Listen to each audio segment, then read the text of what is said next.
Welcome to the ISF podcast from the Information Security Forum, the leading authority on cyber, information security, and risk management. I'm Tavia Gilbert, and I'm glad to welcome you to another cutting-edge conversation tailored to CISOs, CTOs, CROs, and other global security pros. In every episode of the ISF podcast, CEO Steve Durbin speaks about rule breakers, collaborators, culture builders, and business creatives who manage their enterprise with vision, transparency, authenticity, and integrity. And he brings that conversation to you, your teams, and your partners. Today, Steve and I discuss the upcoming episodes in our second season, which focuses on leadership in a time of transition. Over the next several weeks, we'll be bringing you 5 conversations with a fascinating array of experts. We start our season with an interview with retired Southwest Airlines captain and former U.S. Navy aviator Tammy Jo Schultz, who received wide acclaim when she and her crew successfully landed a Boeing 737 after catastrophic engine failure, saving the lives of 148 people.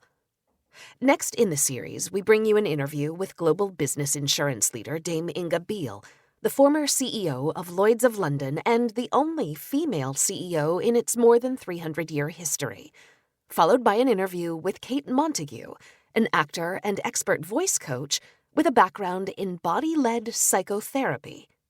Kate Montague's conversation with Steve will be followed by one with Shoshana Zuboff, retired Harvard Business School professor and the writer of The Age of Surveillance Capitalism. Our series wraps up in conversation with innovative physicist Kate Stone, a non-traditional problem solver who uses her creative approach to address complex challenges, both personal and professional. What links these diverse experts together?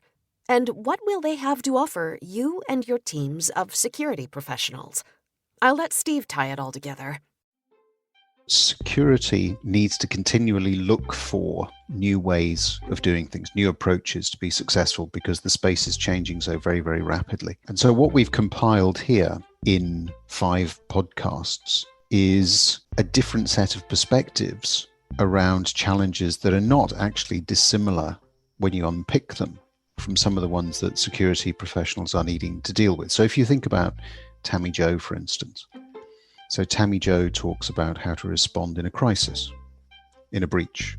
She talks about the role of teamwork. She talks about the role of leadership in getting you through that. And she brings it very much alive through her story of how to land a plane that doesn't have any engines.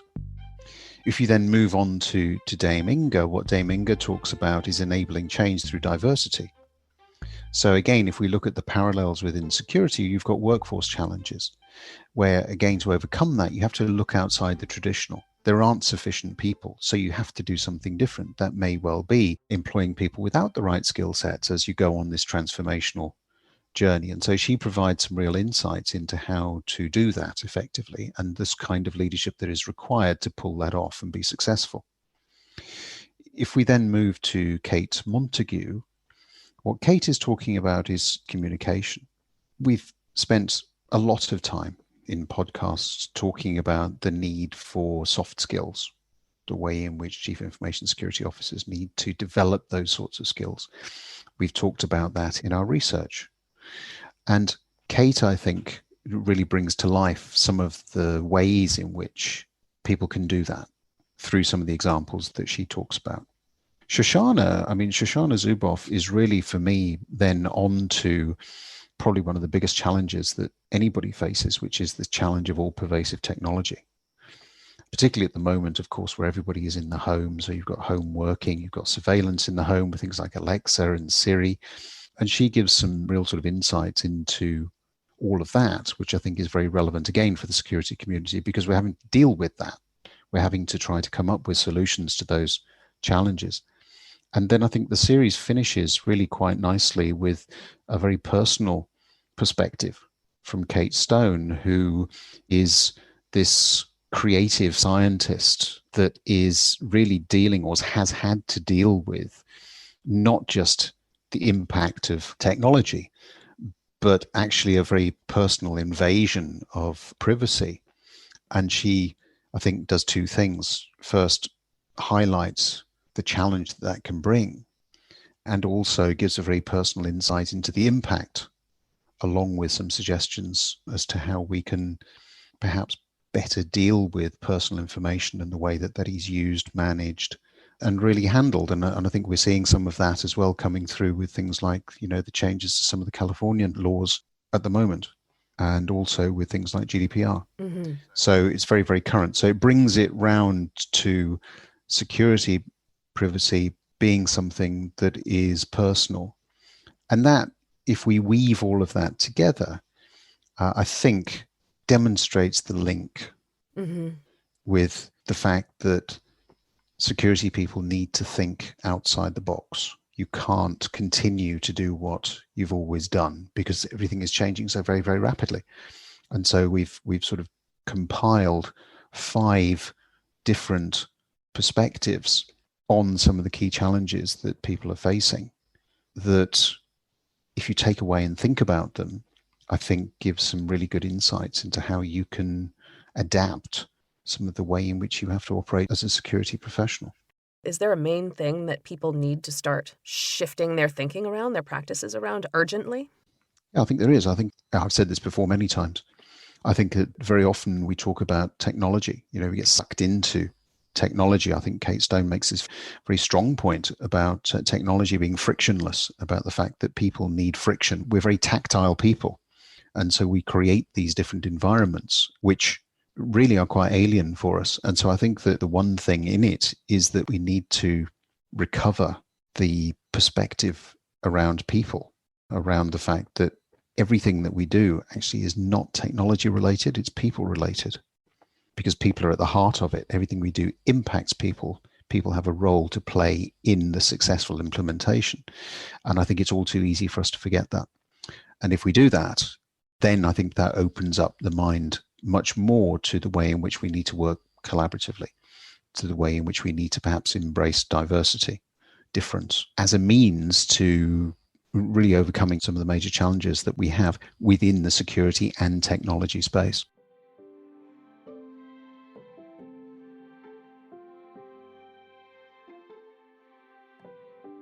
What is the mistake that people are making blindly?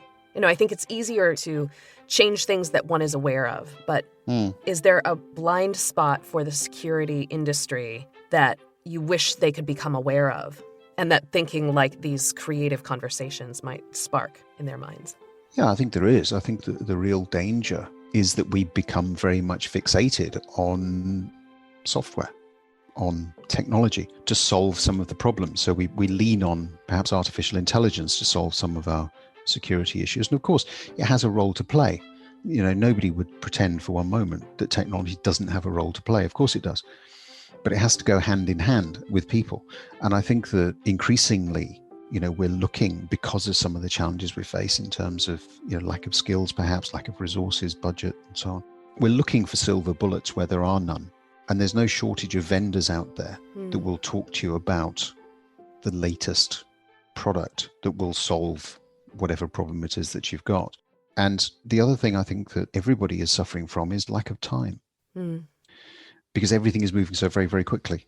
It takes a very, very brave or mature or insightful, call it what you will, individual to actually step back and take time out, to take the sort of 2 to 3 minutes that Kate Montague talks about, to reset, to then sort of go again and actually think it through. And I think that because we've shortened the response time from a security standpoint, if you spot something, you have to respond to it very, very quickly. We've perhaps forgotten that by pausing, by taking breath, we might come up with a better solution. Now, in certain instances, of course, we can overcome some of that through artificial intelligence, through the use of technology. But what that should be doing is then giving us more time to focus on the areas where AI and technology perhaps isn't as good, where we really actually have the upper hand.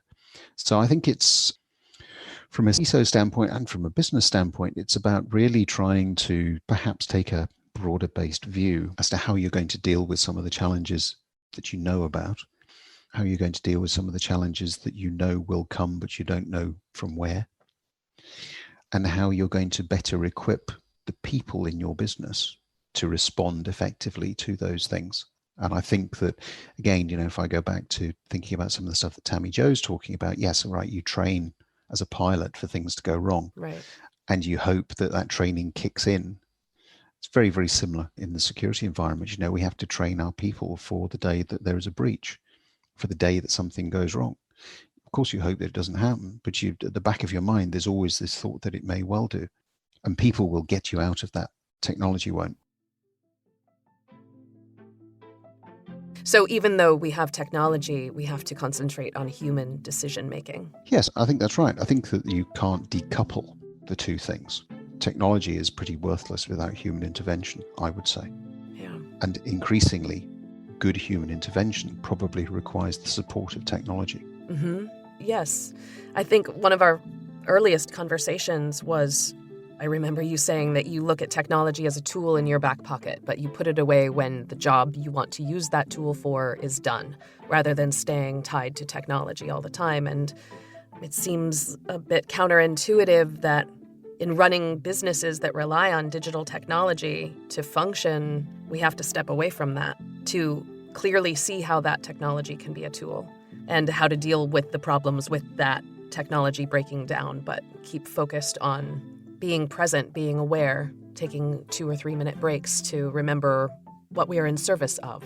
I think that's probably very true. I think as well, if you look at the majority of people's experience through the pandemic, through being shut away, I'm not aware of anybody who has leapt out of bed in the morning and said, I must now grab my favorite bit of technology to do my job. Of course, people will pick up their iPhones and, scan through and that kind of thing. But I'm talking about the world of work, not that sort of broader based societal piece. And what people have progressively lost is human interaction. That's what they crave. So when you actually put them back together, if you're fortunate enough to be able to put them back together, and lots of people aren't, of course, at the moment, but if you can do that, then the benefit, the richness of the interaction is far superior to what people have unfortunately had to get used to using technology. That's something that will cause them to leap out of bed in the morning. That's the difference for me. Technology is a tool. Technology is useful. But actually, real magic happens when you put people together. That's where the alchemy takes place. That's where people decide how they're going to use the tools for improvement, for differentiation, for transformation, for all of those things that we so often talk about. And so we're working at the moment in a very false environment where, again, back to Kate Stone's point, we've removed friction. And yet what we actually crave is friction, which is why people are going back to, why I go back to reading books, real books that I can feel, that I can touch, why I sketch out my ideas on bits of paper these days as opposed to on a screen. And, I'm somebody who really embraced not having to carry paper because, of course, I travel so much. But I've gone retro, and I think it's better, actually. I think that my thought processes are probably much richer through using paper. And then, of course, you transfer them onto technology because you then share them that way and store them that way and so on. But the creativity works better off technology. Now, lots of people will disagree with that. Lots of people will say that, they can code it and they can do all sorts of things, and that's very different. But I still think that if you boil it down, the real creativity occurs off technology. You can use technology to aid some of it, but technology, artificial intelligence, is not creative, I would suggest. I want to turn the conversation to the skills shortage a little bit. And you've already mentioned that Dame Inga Beale talked about being diverse in her hiring, being open to new talent. You and I have talked about the skills shortage a lot. I guess I'm not really aware of the scope of the skills shortage. So that's my first question. I'm just personally curious, how lacking is it? What increase is needed to make it really a robust, thriving, appropriate, responding workforce for the security industry? If you look at what people ideally are looking for, they're looking for experience. Well, experience isn't something that you get without experiencing it. Mm-hmm. Sounds obvious. And so there is a shortage of experienced people who have some of the skill sets traditionally to work in security. But I've always said that that's because we're looking in the wrong place. So is there a skill shortage? Yes, there is a skill shortage of trained up, experienced individuals who've been through the security processes, who understand how to respond to a breach, who can do all of the network configurations and security modeling that's required in the architecture builds and that kind of thing. There aren't enough of them. Okay, I get that. But you have to ask the question whether or not you actually need all of that. Or shouldn't you be looking at bringing people through the different levels who've got other skills that are in short supply within security? So the challenge that security faces is how does it remain relevant to the business? How does it really add value to the business? So we're talking about people having to understand the way in which a business functions. So we're talking about strategy, we're talking about sales, we're talking about marketing, we're talking about people. So we're back to training, for instance. Well, we can take people from those spaces across the company and we can train them and support them in acquiring some of the security skills that are required. Very, very difficult to train somebody in some of those softer, emotionally intelligent skills that actually security professionals now need to be much more effective in their roles. So we can teach some of the harder skills to people who have high degrees of emotional intelligence. Very much more difficult to do the other way around. So that's one of the ways of overcoming the skill shortage. It's about really looking outside.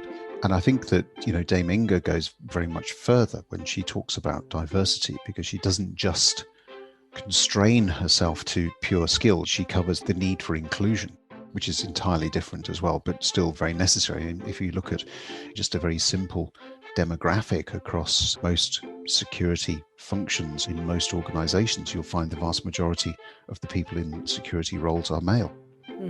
If I look at the ISF membership, that is the case. If I look at the number of women who attended our Congress, for instance, as a good metric, it was probably about a quarter of the total. And we've talked a lot about the fact that, from an ISF standpoint, of course, we're somewhat different in that we've got a 50-50 balance in terms of our mix. And so I think it's interesting in Series 2 that we've chosen to really seek out insight from 5 women. That wasn't by accident, that was by design, to give a slightly different perspective. And I think that comes through in some of the conversations that we have. They are slightly more free-ranging, they are slightly more creative, I would suggest. They give a different perspective, and I think that that's hugely valuable. Those softer skills, that emotional intelligence is something that culturally is celebrated in women and not as invited in males. I think what you get is the best of both worlds. So you get a different debate. I'm generalizing, obviously, but if you have a pure male environment, it can tend to being quite testosterone filled. It's, everybody's sort of puffed up. And it's probably a more aggressive environment. I think if you blend, you get better insight into problem solving. I think you, as you said, you have some of those softer skills that are much more naturally brought. That's not to say that men don't have those. Of course they do. But I'm talking about the mixture. And for me, it's always been really important to try to mix teams. I think that, you should do that cross-culturally as well, because there are very different ways of looking at problems and problem solving. And that's where I think you really begin to benefit from a business standpoint. And I think that, again, if you listen to Inga and some of the things that she was trying to do, it was a massive transformation project that she's trying to bring about at Lloyd's. And so she had to do things that were different.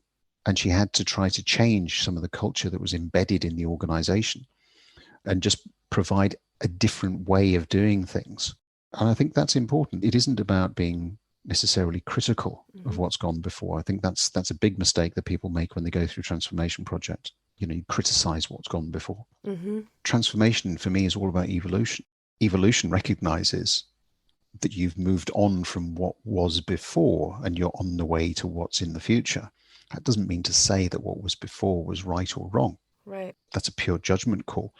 What you're doing, though, is you're heading in a different direction, or you're heading for a future direction.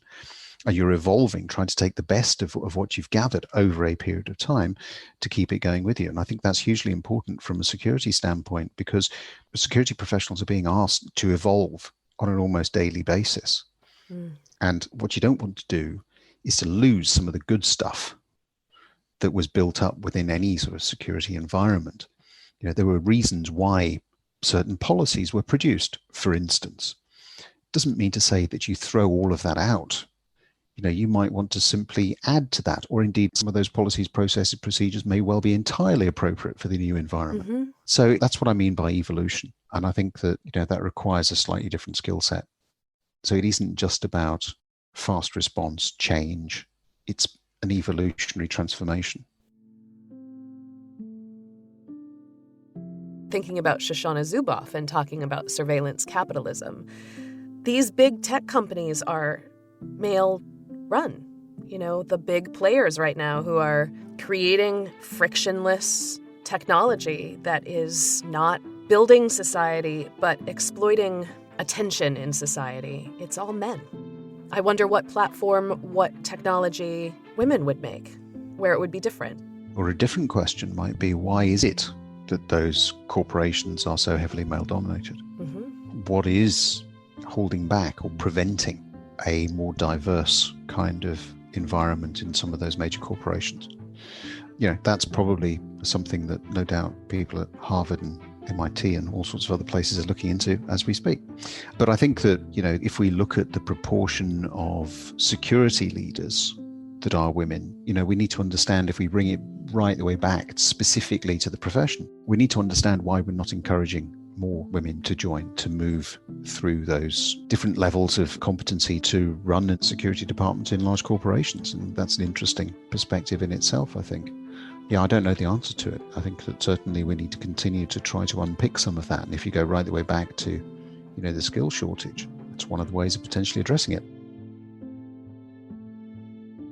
And I think actually that the pandemic has given us some potential opportunities in this regard. The pandemic has completely broken this old-fashioned notion that for a corporation to be effective, you have to have everybody under the same roof working so you can observe them. Mm-hmm. Now, of course, there are some businesses that cannot work effectively with people spread all around the country, all around the world. I get that.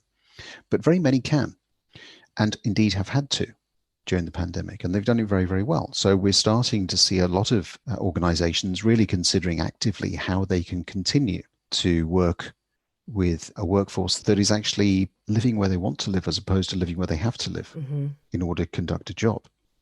So that's changing the whole nature of the way in which our cities are made up, in which society functions from a work standpoint. And of course, it brings a huge amount of added work effort from a security perspective to try to make sure that these different environments that are out there are at least at the level that the organization is comfortable with in order for somebody to work effectively from a remote location or from home or wherever it might be. But that is changing things. So what's that doing? That's opening up a vast number of opportunities. It's opening up opportunities for people who have had to juggle childcare, for instance, because they can work from home. It's opened up opportunities for people who, for whatever reason, have been unable to travel. Maybe it's the disabled. Maybe it's people who, aren't able to because they don't have access to some of the transportation links that are required.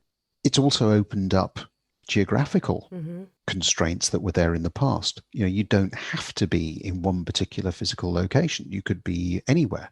There are people who are providing services to organizations in London that are living in Bali, that are living in the United States, that are living in, all sorts of different areas. And why not? So I think that the pandemic has shown that we don't have to all congregate in one location, but you still have to have the ability to interface with people and to see people and to work with people. And so that, I think, presents a slightly different view on the impact that the pandemic has had. I don't think it's been all bad. I think there are some little silver linings that we can take that have really, as I say, smashed some of the traditional thinking for the better, I hope.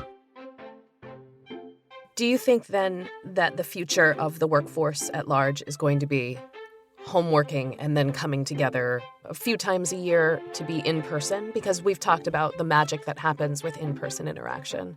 And we're talking about the facility now that we have to work wherever, whenever.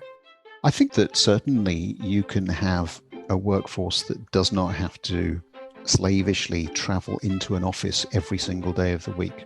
It depends very much on the jobs that they're doing and the level of interaction that's required. I think that a lot of people are looking at perhaps 3 days from home, 2 days in the office in the course of a week. Personally, I would be less prescriptive than that. I'd like to think that we need to trust people to do the right thing. And if the right number is 3 at home and 2 in the office, well, that's fine. But it may not be. It may be 4 and 1. It may be 9 and 1, whatever it is. But I think that raises some really interesting opportunities then for what we do with our office locations, because I think they have to evolve into being what I call collaboration centers. I talk a lot about that at the ISF. Our office has to be a collaboration center. So people have to go there. We have to create the right environment for people to be able to comfortably collaborate, to feed off other people when they're there.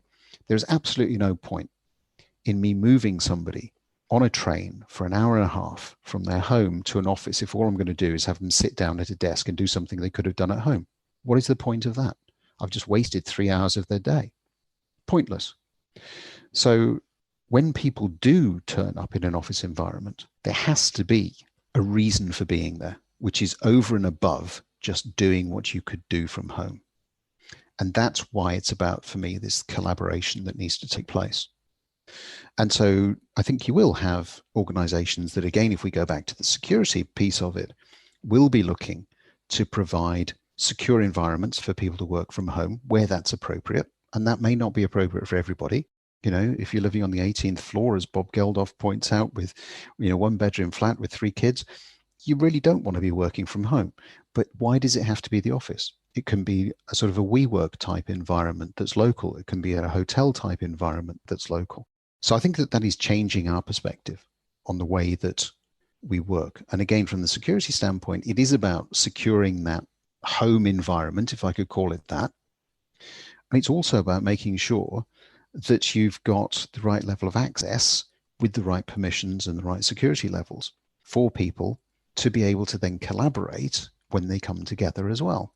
Mm-hmm. So it introduces a whole range of potential possibilities.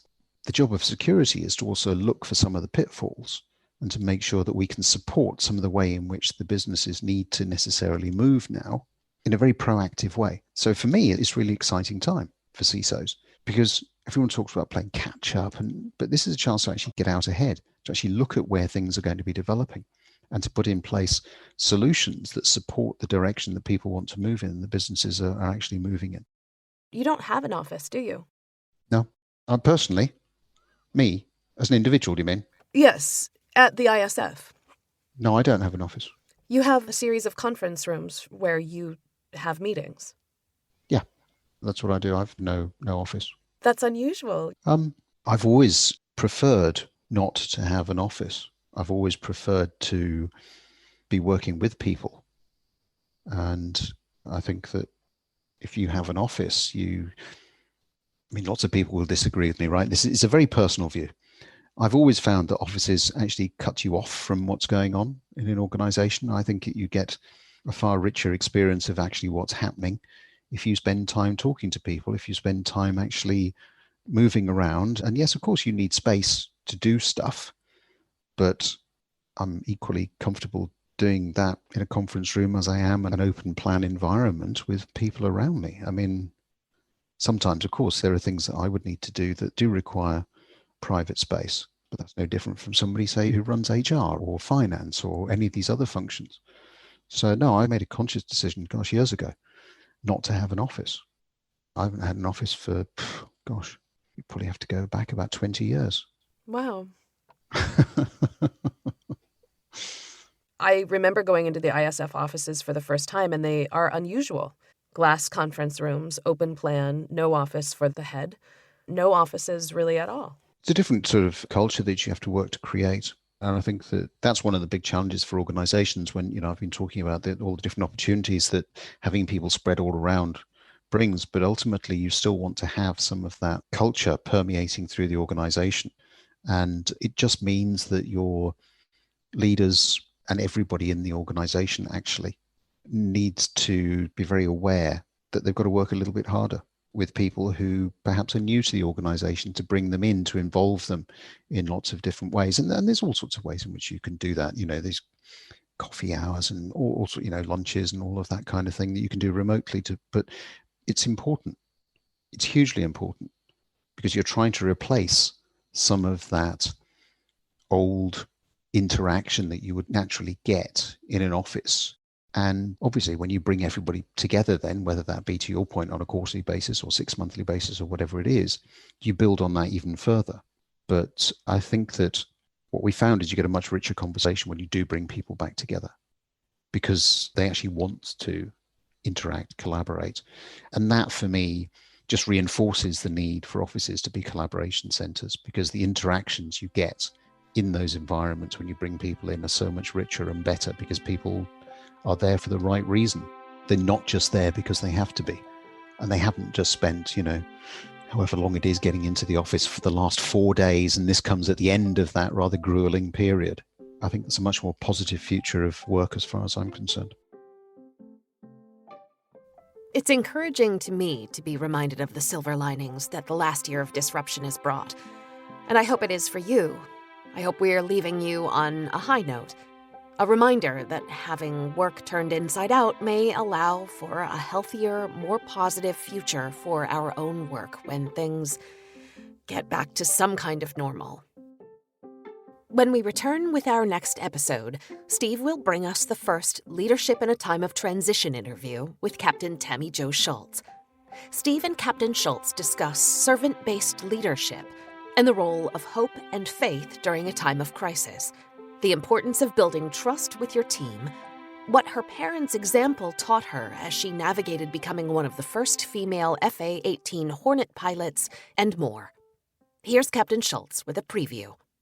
I do think adversity along the way is part of our grooming. It's part of what prepares us.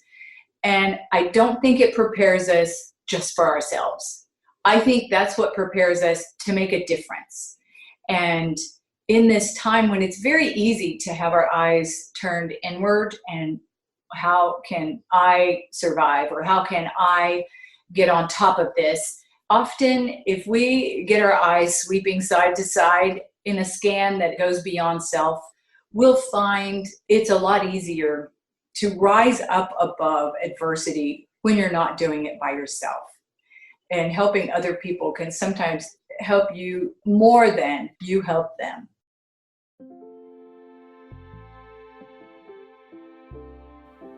We look forward to bringing you the full conversation. In the meantime, we invite you to tune in to our catalog of video and podcast episodes, all of which you can find at securityforum.org.